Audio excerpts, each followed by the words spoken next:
இன்னைக்கு வேதி வினைகள் பற்றி பார்க்க போறோம். வேதி வினைகள் என்றால் என்ன? இரண்டு அல்லது அதற்கு மேற்பட்ட பொருட்கள் சேர்ந்து ஒரு புதிய பொருளை கொடுத்தால் அது வேதிவினை என்று அழைக்கப்படுகிறது. வேதிவினையில் தனிமங்கள் ஒரு குறிப்பிட்ட விகிதத்தில் இணைந்து புதிய சேர்மங்களை உருவாக்குகின்றன. வேதிவினைகளில் புதிய மூலக்கூறுகள் உருவாக்கப்படுகின்றன. வேதி பிணைப்புகள் உடைக்கப்பட்டு புதிய பிணைப்புகள் உருவாக்கப்படுகின்றன. ஆற்றல் உறிஞ்சப்படுதல் அல்லது ஆற்றல் வெளிப்படுதல் நிகழ்கின்றது. வேதிவினைக்கு எடுத்துக்காட்டுகள் பார்ப்போம். ஒளிச்சேர்க்கை ஒரு வேதிவினையாகும். தாவரங்கள் இலைத்துளைகள் வழியாக கார்பன் டை ஆக்சைடை பெறுகிறது. வேரின் வழியாக நீரினை பெறுகின்றன. இது இரண்டையும் பயன்படுத்தி இலைகளில் உள்ள பச்சையம் சூரிய ஒளியை உறிந்து கொண்டு குளுக்கோஸ் மூலக்கூறுகளை உருவாக்குகின்றது. அப்போது ஆக்சிஜன் வாயு வெளிப்படுகின்றது. இந்த வினை ஒளிச்சேர்க்கை என்று அழைக்கப்படுகிறது. 6CO2 plus 6H2O gives C6H12O6 plus 6O2. இந்த வேதிவினையின் போது ஆற்றல் உறிஞ்சப்படுகின்றது. சூரிய ஒளியிலிருந்து ஆற்றல் உறிஞ்சப்படுகின்றது. சுவாசித்தலின் போது குளுக்கோஸ் மூலக்கூறானது ஆக்சிஜனால் ஆக்சிகரணம் செய்யப்படுகிறது. குளுக்கோஸில் உள்ள கார்பன் டை ஆக்சைடாக ஆக்சிகரணம் அடைகிறது. ஹைட்ரஜன் நீர் மூலக்கூறுகளாக ஆக்சிகரணம் அடைகின்றன.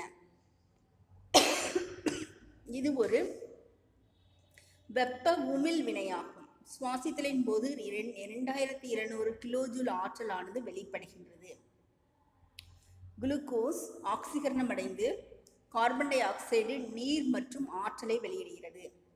C6H12O6 plus 6O2 gives 6CO2 plus 6H2O plus 2700 kilojoule ஆற்றல். இது ஆற்றல் வெளிப்படுவதற்கு எடுத்துக்காட்டாகும். ஹைட்ரோகார்பன்கள் எரியும் பொழுது ஆற்றல் வெளியிடப்படுகிறது.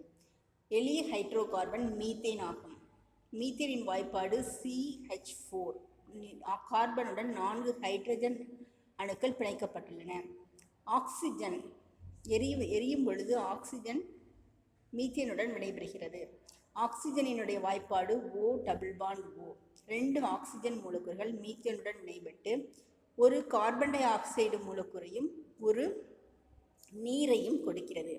இப்போ மீத்தேனின் அமைப்பு வாய்ப்பாடு C4 ஹைட்ரஜன் பிணைப்புகள். 4 ஹைட்ரஜனும் ஒற்றை பிணைப்புகளால் பிணைக்கப்பட்டுள்ளன. ஆக்சிஜனுடைய அமைப்பு வாய்ப்பாடு O டபுள் பாண்ட் O ஆகும். இங்கு ஆக்சிஜன் இரட்டை பிணைப்பினால் பிணைக்கப்பட்டுள்ளது. கார்பன் டை ஆக்சைடின் அமைப்பு வாய்ப்பாடு C double bond O double bond O. 2 இரட்டை பிணைப்புகள் காணப்படுகின்றன. நீரினுடைய அமைப்பு வாய்ப்பாடு HOH. 2 ஒற்றை பிணைப்புகள் காணப்படுகின்றன. இந்த வினை உருவாகும் போது மீத்தேனில் உள்ள ஒற்றை பிணைப்புகள் உடைக்கப்படுகின்றது. ஆக்சிஜனில் உள்ள இரட்டை பிணைப்பு உடைக்கப்படுகிறது. இப்போ வினைபடு பொருட்களில் வேதி பிணைப்புகள் உடைக்கப்படுகின்றன. வினை விளைபொருட்களில் வேதி பிணைப்புகள் உருவாக்கப்படுகின்றன. கார்பனுடன் ஆக்சிஜன் 2 இரட்டை பிணைப்புகளால் பிணைக்கப்பட்டு காணப்படுகிறது. அப்போ கார்பன் டை ஆக்சைடு உருவாக்கும் பொழுது 2 இரட்டை பிணைப்புகள் உருவாக்கப்படுகின்றன.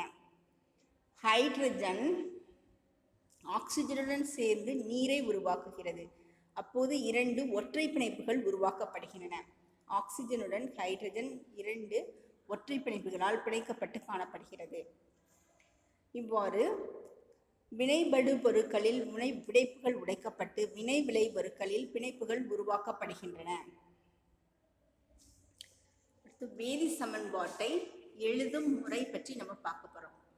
வேதி சமன்பாட்டை எழுதுவதற்கு முதலில் நாம வினைபடு பொருட்களின் பெயர்களையும் வினை விளை பொருட்களின் பெயர்களையும் எழுதணும். இப்போ மீத்தேன் ஆக்சிஜனுடன் புரியும் வினையை எடுத்துக்கொள்வோம். அதில் மீத்தேன் மற்றும் ஆக்சிஜன் வினைபடு பொருட்களாகும். கார்பன் டை ஆக்சைடு மற்றும் நீர் வினை விளை பொருட்களாகும். இப்போ வினைபடு பொருட்கள் மற்றும் வினை விளை பொருட்களின் பெயர்களை எழுதிட்டோம். அடுத்து வினைபடு பொருட்கள் மற்றும் வினை விளை பொருட்களின் வேதி வாய்ப்பாட்டினை எழுத வேண்டும். மீத்தேனின் வேதி வாய்ப்பாடு CH4, ஆக்சிஜனின் வேதி வாய்ப்பாடு O2, கார்பன் டை ஆக்சைடின் வேதி வாய்ப்பாடு CO2, நீரின் வேதி வாய்ப்பாடு H2O. இப்போ வேதி வாய்ப்பாட்டை பயன்படுத்தி சமன்பாட்டை எழுதிட்டோம். பொருண்மை அழியா விதிப்படி வினைபடு பொருட்களின் எண்ணிக்கையும் வினை விளைபொருட்களின் எண்ணிக்கையும் சமமாக இருக்க வேண்டும். இப்போ இங்கே ஒரு கார்பன் இருக்கு, இங்கே ஒரு கார்பன் இருக்கு, இங்கே 4 ஹைட்ரஜன் இருக்கு, இங்கே 2 ஹைட்ரஜன் தான் இருக்கு. அப்போ ஹைட்ரஜன் எண்ணிக்கை குறைகிறது. சமன்பாடு சமன் செய்யப்படாமல் இருக்கிறது. பொருண்மை அழியா விதிப்படி வினைபடு பொருட்களின் எண்ணிக்கையும் வினை விளைபொருட்களின் எண்ணிக்கையும் சமமாக இருக்க வேண்டும். இதனால் சமன்பாட்டை சமன் செய்தல் வேண்டும். இப்போ முதல்ல சமன்பாட்டை சமன் செய்ய இங்கே 4 ஹைட்ரஜன் இருக்குது, இங்கே 2 ஹைட்ரஜன் தான் இருக்குது. அப்போ இதற்கு முன்னால் 2 போடுவோம். 2 போட்டால் 2 × 2 4 ஹைட்ரஜன் வந்துடுது. இப்போ CH4O2 CO2 + 2H2O. இப்போ திரும்பவும் சமன்பாடு சமனாகிருக்கான்னு பார்ப்போம். ஒரு கார்பன் 4 ஹைட்ரஜன், 4 ஹைட்ரஜன், இங்கே 2 ஆக்சிஜன் இருக்குது, இங்கே 2 ஆக்சிஜன், இங்கே முன்னால் 2 போட்டிருக்கோமா, அதனால் இங்கே ஒரு 2 ஆக்சிஜன், 4 ஆக்சிஜன் இருக்குது. இப்போ ஆக்சிஜனின் எண்ணிக்கை இங்கே குறைவாக இருக்குது. இப்போ ஆக்சிஜன் எண்ணிக்கையை சமப்படுத்த முன்னால் 2 போடுறோம், 4. இப்போ திரும்பவும் சமன்பாடு சமன் செஞ்சிருக்கான்னு பார்ப்போம். ஒரு கார்பன் 4 ஹைட்ரஜன், 2 × 2 4 ஹைட்ரஜன், இங்கே 2 × 4 ஆக்சிஜன், இங்கே 2 ஆக்சிஜன், இங்கே 2 ஆக்சிஜன், 4 ஆக்சிஜன். அப்போ 2 பக்கமும் வினைபடு பொருட்கள் மற்றும் வினை விளைபொருட்களின் உள்ள அணுக்கள் சம எண்ணிக்கையில் உள்ளன. எனவே பொருண்மை அழியா விதி நிரூபிக்கப்படுகிறது. அடுத்து வினைபடு பொருள் மற்றும் வினை விளைபொருட்களின் இயல்பு நிலை சூழ்நிலைகளை எழுதல் வேண்டும். இயல்பு நிலை என்பது வினைபடு பொருளும் வினை விளைபொருளும் திட நிலையில் உள்ளதா, திரவ நிலையில் உள்ளதா, வாயு நிலையில் உள்ளதா என்று குறிப்பிடுதல் இயல்பு நிலை என்று அழைக்கப்படும். சூழ்நிலை என்பது அந்த வேதிவினை நிகழ்வதற்கு தேவையான நிபந்தனைகள் சூழ்நிலை என்று அழைக்கப்படுகின்றன. அதாவது வெப்பம் தேவைப்படலாம், வினையூக்கி தேவைப்படலாம், அழுத்தம் தேவைப்படலாம். இந்த சூழ்நிலைகளை குறிப்பது தான் சூழ்நிலைகளை எழுதுதல் என்று அழைக்கப்படுகிறது. இப்போ நாம மீத்தேன் ஆக்சிஜனுடன் வினைபுரியும் பொழுது கார்பன் டை ஆக்சைடும் நீரும் உருவாகின்றது. இதுல மீத்தேன் என்பது வாயு, அதனால G கேஸ்ன்னு குறிச்சிருக்கோம். ஆக்சிஜனும் வாயு, அதனால G கேஸ்ன்னு குறிச்சிருக்கோம். கார்பன் டை ஆக்சைடும் கேஸ், அதனால Gன்னு குறிச்சிருக்கிறோம். கேஸ் வாயு, அதனால Gன்னு குறிச்சிருக்கோம். இங்கே நீர் நீராவியாக உருவாவதால் நீரும் வாயு நிலையில் உள்ளது, அதனால G என்று குறிச்சிருக்கிறோம். இப்போ வினைபடு பொருட்களின் இயல்பு நிலை மற்றும் வினை விளை பொருட்களின் இயல்பு நிலைகளை நாம G என்று குறிப்பிட்டிருக்கோம். சூழ்நிலை என வெப்பப்படுத்துதல் தான் சூழ்நிலை என்று அழைக்கப்படுகின்றது. இப்போ வேதி சமன்பாட்டை எப்படி எழுதுறதுன்னு பார்த்துட்டோம். அடுத்து இப்போ வேதி சமன்பாடு என்றால் என்ன? ஒரு வேதி வினையின் வேதி இயைபு என்பது வேதி வாய்ப்பாடு. வினைபடு பொருள் மற்றும் வினை விளைபொருட்களின் இயற்பியல் நிலை என்பது திண்மமா, திரவமா, வாயுவா என்று குறிப்பிடுதல். எஸ்னா திண்மம், திரவம்னா எல், லிக்யூட் எல், வாயுனா G என்று குறிப்பிடுறோம். நீர்த்த கரைசல்னா AQ என்று குறிப்பிடுகின்றோம். இதுதான் இயல்பு நிலை என்று அழைக்கிறோம். வினை நடைபெறும் சூழ்நிலைகளை குறிக்கும் எளிய வாய்ப்பாடாகும். வினை நடைபெறும் சூழ்நிலை என்பது அந்த வேதிவினை நிகழ வெப்பப்படுத்த வேண்டுமா, அல்லது அழுத்தம் கொடுக்க வேண்டுமா, அல்லது வினையூக்கியை பயன்படுத்த வேண்டுமா என்று குறிப்பிடுதல் சூழ்நிலையை குறித்தல் என்று அழைக்கப்படுகிறது. இப்போ வேதி சமன்பாடு என்பது ஒரு வேதி வினையின் வேதி இயைபு, வினைபடு மற்றும் வினை விளைபொருட்களின் இயற்பியல் நிலை மற்றும் வினை நடைபெறும் சூழ்நிலைகளை குறிக்கும் எளிய குறியீடாகும். இப்போ பொட்டாசியம் நீரில் போடும் பொழுது பொட்டாசியம் ஹைட்ராக்சைடு மற்றும் ஹைட்ரஜனை கொடுக்கிறது. பொட்டாசியம் என்பது திண்மம், அதனால Sன்னு குறிச்சிருக்கோம். நீர் என்பது திரவம், அதனால Lன்னு குறிச்சிருக்கோம். பொட்டாசியம் ஹைட்ராக்சைடு மிக நீர்த்த திரவமாக இருப்பதால் ஏக்வஸ் என்று குறிச்சிருக்கிறோம். ஹைட்ரஜன் வாயு நிலையில் வெளிப்படுவதால் G என்று குறிச்சிருக்கிறோம். பொட்டாசியம் நீருடன் வினைபட்டு பொட்டாசியம் ஹைட்ராக்சைடு மற்றும் ஹைட்ரஜனை கொடுத்திருக்கிறது. இங்கே 2 பொட்டாசியம் இருக்குது, இங்கே 2 பொட்டாசியம் இருக்குது. இங்கே 4 ஹைட்ரஜன் இருக்குது, இங்கே 2 ஹைட்ரஜன், இங்கே 2 ஹைட்ரஜன் இருக்குது. இங்கே 2 ஆக்சிஜன் இருக்குது, இங்கே ரெண்டு ஆக்சிஜன் இருக்குது. அதனால சமன்பாடு சமன் செய்யப்பட்டுள்ளது. பொட்டாசியம் திண்மம்னால எஸ்ன்னு குறிச்சிருக்கோம், நீர்மம்னால எல்லுன்னு குறிச்சிருக்கிறோம். நீர்த்த கரைசல்னால பொட்டாசியம் ஹைட்ராக்சைடை ஏக்வஸ் கரைசல் என்று குறிச்சிருக்கிறோம். Hydrogen வாயுனால gene குறிச்சிருக்கோம். இன்னொரு சமன்பாடு பாருங்கள். பொட்டாசியம் குளோரைடை வெப்பப்படுத்தும் போது பொட்டாசியம் குளோரைடும் ஆக்சிஜனும் உருவாகிறது. இந்த வேதிவினை மிக மெதுவாக நிகழும். இந்த வேதிவினையை வேகப்படுத்துவதற்காக மேங்கனீஸ் டை ஆக்சைடு வினையூக்கியாக பயன்படுத்தப்படுகிறது. அப்போ இங்கே வெப்பப்படுத்துதல் மற்றும் மேங்கனீஸ் டை ஆக்சைடு என்பது சூழ்நிலையை குறிக்கின்றது. பொட்டாசியம் குளோரைடின் வாய்ப்பாடு KClO3. இது திண்மமாக இருப்பதால் எஸ் என்று குறிச்சிருக்கிறோம். பொட்டாசியம் குளோரைடும் திண்மமாக இருப்பதால் எஸ் என்று குறிச்சிருக்கிறோம். ஆக்சிஜன் வாயு நிலையில் உள்ளதனால் G என்று குறிச்சிருக்கிறோம். இங்கே 2 பொட்டாசியம் இருக்குது, இங்கே 2 பொட்டாசியம் இருக்குது. இங்கே 2 குளோரின் இருக்குது, இங்கேயும் 2 குளோரின் இருக்குது. இங்கே 2 3 23 6 ஆக்சிஜன் இருக்குது, இங்கே 6 ஆக்சிஜன் இருக்குது. அப்போ சமன்பாடு சமன் செய்யப்பட்டுள்ளது. சமன்பாட்டினுடைய இயல்பியல் நிலைகள் குறிக்கப்பட்டிருக்கு, சமன்பாட்டினுடைய சூழ்நிலைகள் குறிக்கப்பட்டுள்ளது, சமன்பாடு வேதி இயைபு அதாவது வேதி வாய்ப்பாடு குறிக்கப்பட்டுள்ளது.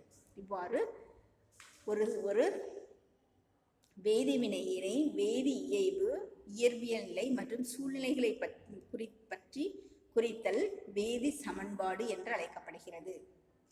அடுத்து வேதி வினைகளின் வகைகள். முதல் வகை சேர்க்கை அல்லது கூடுகை வினை.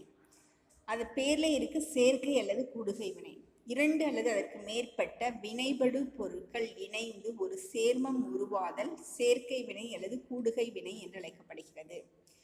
இப்போ ஹைட்ரஜன் குளோரினுடன் வினைபட்டு ஹைட்ரஜன் குளோரைடை கொடுக்கிறது. ஹைட்ரஜனின் வாய்ப்பாடு H2, குளோரினின் வாய்ப்பாடு Cl2, ஹைட்ரஜன் குளோரைடின் வாய்ப்பாடு HCl. ஹைட்ரஜன் வாயு நிலையில் இருப்பதால் G என்று குறிச்சிருக்கோம், குளோரின் வாயு நிலையில் இருப்பதால் G என்று குறிச்சிருக்கோம். ஹைட்ரஜன் குளோரைடும் வாயு நிலையில் இருப்பால் G என்று குறிச்சிருக்கிறோம். இங்கே 2 ஹைட்ரஜன் இருக்குது, இங்கேயும் 2 ஹைட்ரஜன் இருக்குது. இங்கே 2 குளோரின் இருக்குது, இங்கேயும் 2 குளோரின் இருக்குது. அப்போ சமன் செய்யப்பட்டுள்ளது. ஹைட்ரஜன் குளோரினுடன் வினைபுரிந்து ஹைட்ரஜன் குளோரைடை கொடுக்கிறது. 2 தனிமங்கள் சேர்ந்து ஒரு சேர்மத்தை கொடுக்கின்றன. அதனால் இது சேர்க்கை வினை அல்லது கூடுகை வினை என்று அழைக்கப்படுகிறது.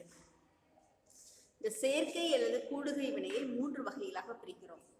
ஒன்று தனிமம் சேர்ந்து சேர்மம் உருவாதல், மற்றொன்று தனிமமும் சேர்மமும் சேர்ந்து சேர்மம் உருவாதல், மூன்றாவது வகை சேர்மமும் சேர்ந்து சேர்மம் உருவாதல். முதல்ல தனிமம் சேர்ந்து சேர்மம் உருவாதலுக்கு எடுத்துக்காட்டு பார்ப்போம். சல்ஃபர் ஆக்சிஜனுடன் வினைபட்டு சல்ஃபர் டை ஆக்சைடை கொடுக்கிறது. சல்ஃபரின் குறியீடு S, ஆக்சிஜனின் குறியீடு O2, சல்ஃபர் டை ஆக்சைடின் குறியீடு SO2. சல்ஃபர் திட நிலையில் இருக்கனால Sன்னு குறிச்சிருக்கோம், ஆக்சிஜன் வாயு நிலையில் இருக்கனால Gன்னு குறிச்சிருக்கோம், சல்ஃபர் டை ஆக்சைடு வாயு நிலையில் இருக்கனால Gன்னு குறிச்சிருக்கோம். சமன்பாடு சமன் செய்யப்பட்டது. ஒரு சல்ஃபர் 2 ஆக்சிஜன் சமன்பாடு சமன் செய்யப்பட்டுள்ளது. இதில் சல்ஃபர் ஒரு அலோகம், ஆக்சிஜனும் ஒரு அலோகம். அப்போ அலோகமும் சேர்ந்து சல்ஃபர் டை ஆக்சைடு என்ற சேர்மத்தை கொடுத்திருக்கிறது. இன்னொரு எக்ஸாம்பிள் தனிமம் சேர்ந்து சேர்மம் உருவாதலுக்கு பார்ப்போம். சோடியம் குளோரினுடன் வினைபட்டு சோடியம் குளோரைடை கொடுக்கிறது. சோடியம் என்பது வெள்ளி போன்ற வெண்மை நிற உலோகம். உலோகம் திடப்பொருள்னால Sன்னு குறிச்சிருக்கோம். குளோரின் என்பது பசுமை கலந்த மஞ்சள் நிறம் கொண்ட வாயு. இது வாயுனால Gன்னு குறிச்சிருக்கிறோம். குளோரினுடைய வாய்ப்பாடு Cl2. 2 சேர்ந்து வெண்மை நிற சோடியம் குளோரைடு என்ற உப்பினை கொடுக்கிறது. சோடியம் குளோரைடு திடப்பொருள் என்பதனால Sன்னு குறிச்சிருக்கிறோம். இங்கே 2 சோடியம் இருக்குது, இங்கே 2 சோடியம் இருக்குது, இங்கே 2 குளோரின் இருக்குது, இங்கே 2 குளோரின் இருக்குது. சமன்பாடு சமன் செய்யப்பட்டுள்ளது. உலோகம் அலோகத்துடன் வினைபுரிந்து சேர்மத்தை கொடுக்கிறது. முதல் இதில் அலோகமும் சேர்ந்து சேர்மத்தை கொடுத்தது. இப்போ உலோகமும் சேர்ந்து சேர்மத்தை கொடுக்கின்றன. இதில் அலோகமும் தனிமங்கள். இங்கே அலோகமும் தனிமங்கள். அப்போ தனிமமும் சேர்ந்து சேர்மத்தை கொடுத்திருக்கிறது. அடுத்தது சேர்மம் தனிமம் சேர்ந்து சேர்மத்தை கொடுத்தல். இப்போ பாஸ்பரஸ் ட்ரைகுளோரைடு என்பது சேர்மமாகும். குளோரின் என்பது தனிமமாகும். ஒரு தனிமமும் ஒரு சேர்மமும் சேர்ந்து ஒரு சேர்மத்தை கொடுக்கிறது. பொட்டாசியம் பாஸ்பரஸ் பெண்டாகுளோரைடு என்பது சேர்மமாகும். பாஸ்பரஸ் ட்ரைகுளோரைடின் வாய்ப்பாடு Cl3, குளோரினின் வாய்ப்பாடு Cl2, பாஸ்பரஸ் பெண்டாகுளோரைடின் வாய்ப்பாடு PCl5. பாஸ்பரஸ் ட்ரைகுளோரைடு திரவ நிலையில் உள்ளதனால் லிக்விட் என்று குறிச்சிருக்கிறோம். கேஸ் Cl2 வாயு நிலையில் இருப்பதால் G என்று குறிச்சிருக்கிறோம். பாஸ்பரஸ் பெண்டாகுளோரைடு திட நிலையில் இருப்பதனால S என்று குறிச்சிருக்கிறோம். இப்போ ஒரு சேர்மம் ஒரு தனிமத்துடன் வினைபுரிந்து மற்றொரு சேர்மத்தை கொடுக்கிறது. இதுவும் கூடுகை வினைக்கு எடுத்துக்காட்டு. அடுத்து சேர்மம் சேர்ந்து சேர்மத்தை உருவாக்குதல். இது ஒரு கூடுகை வினை. SiO2 என்பது சிலிக்கன் டை ஆக்சைடு, CaO என்பது கால்சியம் ஆக்சைடு, SiO3 என்பது கால்சியம் சிலிக்கேட். இங்கே silicon dioxide calcium oxide என்ற சேர்மத்துடன் சேர்ந்து கால்சியம் சிலிக்கேட் என்ற சேர்மத்தை கொடுக்கிறது. இங்கே சிலிக்கன் டை ஆக்சைடும் சாலிட், கால்சியம் ஆக்சைடும் சாலிட், கால்சியம் சிலிக்கேட்டும் சாலிட். இப்போ 2 சேர்மங்கள் சேர்ந்து ஒரு சேர்மத்தை கொடுத்திருக்கின்றது. இப்போ 2 பொருட்கள் சேர்ந்து ஒரு பொருளை கொடுப்பதால் இது கூடுகை வினையாகும். இப்போ உங்கள் புக்கில் ஒரு அட்டவணை கொடுத்துருக்கு. அதில் சில உலோகங்களின் நேமும் அலோகங்களின் நேமும் கொடுத்துருக்கு. அந்த உலோகங்களின் பெயர்கள் மற்றும் அலோகங்களின் பெயர்கள் கொடுக்கப்பட்டுள்ளன. இவற்றில் இருந்து உருவாகும் சேர்மங்களை எழுத வேண்டும். முதல்ல சோடியத்தை எடுத்துக்கொள்வோம். சோடியம் அலோகமான புளூரின், குளோரின், புரோமின், அயோடினுடன் வினைபுரிந்தால் என்ன சேர்மத்தை கொடுக்கும் பார்ப்போம். சோடியம் புளூரினுடன் வினைபுரிந்து சோடியம் புளூரைடை கொடுக்கிறது. சோடியம் குளோரினுடன் வினைபுரிந்து சோடியம் குளோரைடை கொடுக்கிறது. சோடியம் புரோமினுடன் வினைபுரிந்து சோடியம் புரோமைடை கொடுக்கிறது. சோடியம் அயோடினுடன் வினைபுரிந்து சோடியம் அயோடைடை கொடுக்கிறது. இந்த அலோகங்கள் எல்லாத்துக்கும் இணைதிறன் 1. இங்கே சோடியத்துக்கும் இணைதிறன் 1. அதனால NaF, NaCl, NaBr, NaI என்று வேதி வாய்ப்பாட்டினை எழுதியிருக்கிறோம். அடுத்து பொட்டாசியம் புளூரினுடன் வினைபுரிந்து பொட்டாசியம் புளூரைடை கொடுக்கிறது. பொட்டாசியம் குளோரினுடன் வினைபுரிந்து பொட்டாசியம் குளோரைடை கொடுக்கிறது. பொட்டாசியம் புரோமினுடன் வினைபுரிந்து பொட்டாசியம் புரோமைடை கொடுக்கிறது. பொட்டாசியம் அயோடினுடன் வினைபுரிந்து பொட்டாசியம் அயோடைடை கொடுக்கிறது. பொட்டாசியத்துக்கும் கேலஜன்களுக்கும் இணைதிறன் 1, 1. அதனால KF, KCl, KBr, KI என்று வாய்ப்பாடு எழுதியிருக்கிறோம். அடுத்து சீசியம் இணைதிறன் 1, ஹாலஜன்கள் இணைதிறனும் 1. சீசியம் புளூரினுடன் வினைபுரிந்து சீசியம் புளூரைடை கொடுக்கிறது. சீசியம் குளோரினுடன் வினைபுரிந்து சீசியம் குளோரைடை கொடுக்கிறது. சீசியம் புரோமினுடன் வினைபுரிந்து சீசியம் புரோமைடை கொடுக்கிறது. சீசியம் அயோடினுடன் வினைபுரிந்து சீசியம் அயோடைடை கொடுக்கிறது. அடுத்தது கால்சியம் ஹாலஜன்களுடன் புரியும் வினை. கால்சியத்தின் இணைதிறன் 2, புளூரினுடைய இணைதிறன் 1. அதனால இங்கே கால்சியத்துக்கு 1ன்னு எழுத வேண்டிய தேவையில்லை. ஆனால் புளூரின்ல 2ன்னு எழுதுகிறோம். கால்சியம் புளூரினுடன் வினைபுரிந்து கால்சியம் புளூரைடை கொடுக்கிறது. கால்சியம் குளோரினுடன் வினைபுரிந்து கால்சியம் குளோரைடு CaCl2 கொடுக்கிறது. கால்சியம் புரோமினுடன் வினைபுரிந்து கால்சியம் புரோமைடு CaBr2 கொடுக்கிறது. கால்சியம் அயோடினுடன் வினைபுரிந்து கால்சியம் அயோடைடு CaI2 கொடுக்கிறது. இதே மாதிரி மெக்னீசியத்தின் இணைதிறனும் 2. அதனால மெக்னீசியம் புளூரினுடன் வினைபுரிந்து MgF2 கொடுக்கிறது. மெக்னீசியம் குளோரினுடன் வினைபுரிந்து MgCl2 கொடுக்கிறது. மெக்னீசியம் புரோமினுடன் வினைபுரிந்து MgBr2 கொடுக்கிறது. மெக்னீசியம் அயோடினுடன் வினைபுரிந்து MgI2 கொடுக்கிறது. இவை எல்லாமே கூடுகை வினைகள்.